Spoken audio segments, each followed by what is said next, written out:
Hello friends, आप सभी का स्वागत है मेरे यूट्यूब चैनल मेडिकल बूस्टअप में। तो आज का वीडियो टॉपिक है फीवर मीन्स बुखार के बारे में। फ्रेंड्स, अगर आप कोई मेडिकल स्टूडेंट्स हैं जैसे कि BMLT, DMLT या नर्सिंग के स्टूडेंट्स हैं या सिंपल आप फीवर के बारे में कोई जानकारी चाहते हैं तो फ्रेंड्स ये वीडियो बहुत ही हेल्पफुल होने वाला है। तो फ्रेंड्स प्लीज़ आप वीडियो को पूरा देखिए, बिल्कुल भी स्किप मत कीजिए और अच्छा लगे तो वीडियो को एक लाइक और चैनल को सब्सक्राइब करके मुझे सपोर्ट ज़रूर कीजिएगा।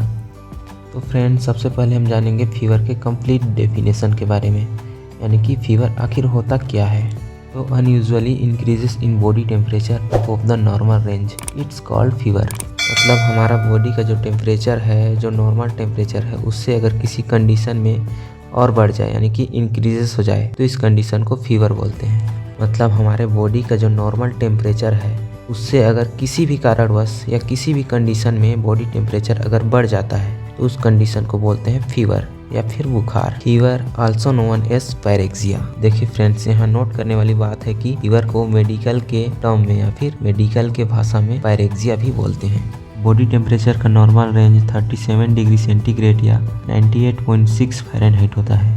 एग्जाम्पल्स के लिए आपको बता दूं फ्रेंड्स, जैसे कि 37 से अगर 38 या 39 डिग्री सेंटीग्रेड इंक्रीजेस हो गया टेम्परेचर, या फिर फ़ारेनहाइट में बोले तो 98 से 99 या 100 से भी कभी कभी ऊपर हो जाता है तो इस कंडीशन को फीवर मानते हैं। फ्रेंड्स, यहाँ एक पॉइंट नोट करने वाली है, जैसे कि अगर बॉडी टेम्परेचर हमारे नॉर्मल रेंज से इंक्रीजेस हो जाए तो उस कंडीशन में मेडिकल टर्म में वर्ड यूज़ करेंगे हाइपरथेरेमिया। तो फ्रेंड्स, मैं यहाँ एक और पॉइंट क्लियर कर देना चाहता हूँ कि फीवर या बुखार जो है कोई डिजीज़ या कोई बीमारी नहीं है, यह एक सिम्टम्स है। जब हमारे बॉडी में एंटीजन और एंटीबॉडी का फाइट होता है तो बॉडी का टेम्परेचर नॉर्मल से हाई हो जाता है, जिससे हमारे बॉडी में फीवर का सिम्टम्स दिखाई देने लगता है। इस सब के बारे में हम इसी वीडियो में फीवर के मैकेनिज्म में जानेंगे। तो इसके लिए वीडियो में लास्ट तक बने रहिए और प्लीज़ चैनल को सब्सक्राइब करके मुझे सपोर्ट ज़रूर कीजिएगा।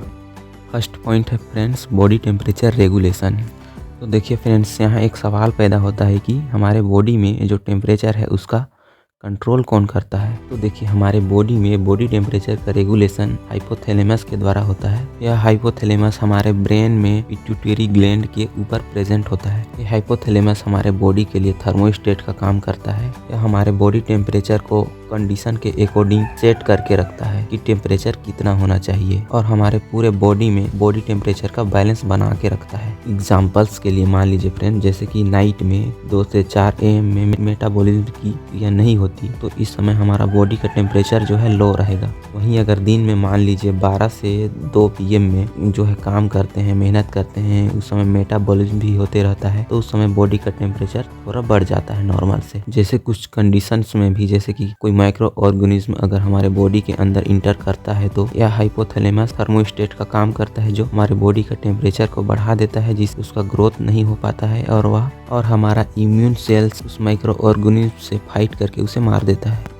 तो अब नेक्स्ट पॉइंट है फ्रेंड्स, कॉजेस ऑफ फीवर, यानी कि हमें बुखार जो है किसके कारण होता है। तो फर्स्ट जो है बैक्टीरियल इन्फेक्शन, सेकेंड है वायरल इन्फेक्शन और थर्ड है पैरासाइटिक इन्फेक्शन। मतलब कि कोई भी अगर माइक्रो ऑर्गेनिज्म हमारे बॉडी में इंटर करेगा तो हाइपोथैलेमस हमारे बॉडी टेम्परेचर को बढ़ा देगा और हमें फीवर हो जाएगा। नेक्स्ट है वैक्सीनेशन या फिर टीकाकरण।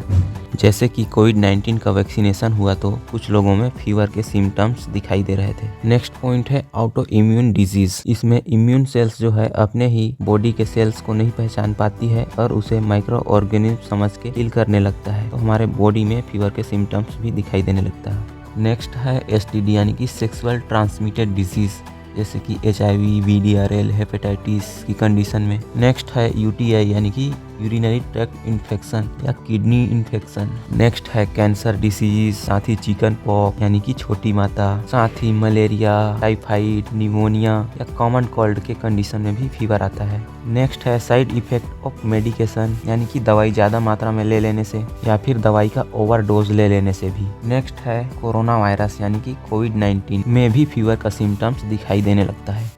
तो फाइनली फ्रेंड्स आइए हम समझते हैं फीवर के मैकेनिज्म को। तो फीवर के मैकेनिज्म को समझने से पहले यहाँ एक वर्ड आता है जिसका नाम है एक्सोजीनस पैरोजीन्स। पहले इसका मीनिंग हम समझते हैं। तो इसका मीनिंग है ए फीवर इंक्लूडिंग सब्सटेंस। तो फ्रेंड्स ये वे सब्सटेंस या कोई पैथोजन होता है जो फीवर का कारण बनते हैं। ये पैथोजन या सब्सटेंस कुछ भी हो सकता है जिसके कारण हमें फीवर कॉज होता है, जैसे कि बैक्टीरिया हो सकता है, वायरस हो सकता है, टॉक्सिन, इंजरी या ट्यूमर भी हो सकता है। एग्जाम्पल्स के लिए मान लीजिए फ्रेंड्स, जैसे कि कोई एक्सोजीनस पैरोजीन्स मान लीजिए बैक्टीरिया है और ये बैक्टीरिया हमारे बॉडी में इंटर कर गया, तो सबसे पहले ये बैक्टीरिया हमारे टिश्यूज से होते हुए हमारे ब्लड स्ट्रीम में पहुंच जाता है और वहां पहुंचकर मियोसिस डिवीजन या मल्टीप्लिकेशन के द्वारा अपनी ग्रोथ करने लगता है। तो हमारे बॉडी में भी कुछ होस्ट सेल्स प्रेजेंट रहता है जिसे डिफेंस सेल्स भी कहते हैं। ये डिफेंस सेल्स WBC सेल्स होते हैं, जैसे कि neutrophils, eosinophils, lymphocytes, macrophages cells. ये डिफेंस सेल्स किसी भी बाहरी पैथोजन या माइक्रो ऑर्गेनिज्म से फाइट करने के लिए रेडी रहते हैं। और जब एक्सोजीनस पैरोजीन्स या बैक्टीरिया ग्रोथ करने लगता है तो हमारा डिफेंस सेल्स जो है न्यूट्रोफिल और मैक्रोफेजेस सेल्स, उन सभी बैक्टीरिया सेल्स को एक एक करके किल करने लगता है। और जब बैक्टीरिया सेल का ग्रोथ ज़्यादा होने लगता है तो ये मैक्रोफेजेस सेल्स और न्यूट्रोफिल सेल्स ग्रुप में किल करने लगते हैं। और अगर फिर भी एक्सोजीनस पैरोजीन्स या बैक्टीरिया सेल्स जो है हमारे बॉडी में इंटर किया हुआ है, फिर भी उसका ग्रोथ तेज हो रहा है और हमारा होस्ट सेल या फिर डिफेंस सेल्स जो है उसे किल नहीं कर पा रहे हैं, तो हमारे बॉडी में जो होस्ट सेल्स या डिफेंस सेल्स प्रेजेंट हैं उन सभी का सेल वॉल फॉस्फोलिपिड्स का बना हुआ होता है। ये phospholipids PGE2 means prostaglandin E2 का फॉर्मेशन करता है।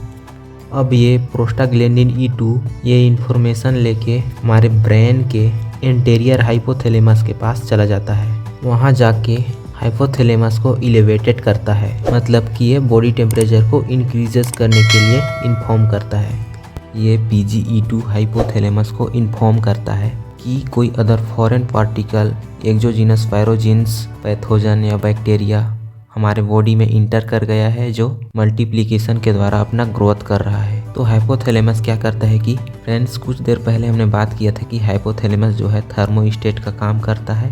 ये पूरे बॉडी टेम्परेचर को मेंटेन करके रखता है। तो हाइपोथैलेमस के पास हमारे बॉडी टेम्परेचर का जो सेट पॉइंट होता है उसे वो नॉर्मल सेट करके रखे रहता है। तो जैसे ही उसे इन्फॉर्म होता है कि कोई एक्सोजीनस पैरोजीन्स या बैक्टीरिया या पैथोजन, कोई भी माइक्रो ऑर्गेनिज्म हमारे बॉडी में इंटर करके अपना ग्रोथ कर रहा है, तो हाइपोथैलेमस जो है हमारे बॉडी का टेम्परेचर नॉर्मल से उसे इंक्रीजेस करके बॉडी टेम्परेचर को बढ़ा देता है। जैसे एग्जांपल्स के लिए हमें normal body temperature 37 degree centigrade या 98.6 फ़ारेनहाइट से बढ़ाकर उसे 38 डिग्री सेंटीग्रेड या 100 फ़ारेनहाइट कर देता है। और इस कंडीशंस में फ्रेंड्स हमारे पूरे बॉडी में फीवर के सिम्टम्स दिखाई देने लगता है। एग्जांपल्स के लिए जैसे बहुत ज़्यादा ठंडी लगने लगता है, फिर अचानक गर्मी लगने लगता है, पूरा बॉडी से हीट लॉस होने लगता है, वीकनेस फीलिंग भी होने लगता है, पूरे बॉडी से स्वेटिंग या फिर पसीना निकलने लगता है, हेडेक लगने लगता है, पूरा सिर में दर्द होते रहता है। तो हमने यहाँ देखा फ्रेंड्स कि हाइपोथैलेमस जो है हमारे बॉडी का टेम्परेचर को नॉर्मल से हाई कर दिया है और हमारे पूरे बॉडी में फीवर के सिम्टम्स दिखाई दे रहे हैं। तो एक्सोजीनस पैरोजीन्स, पैथोजन या बैक्टीरिया जो है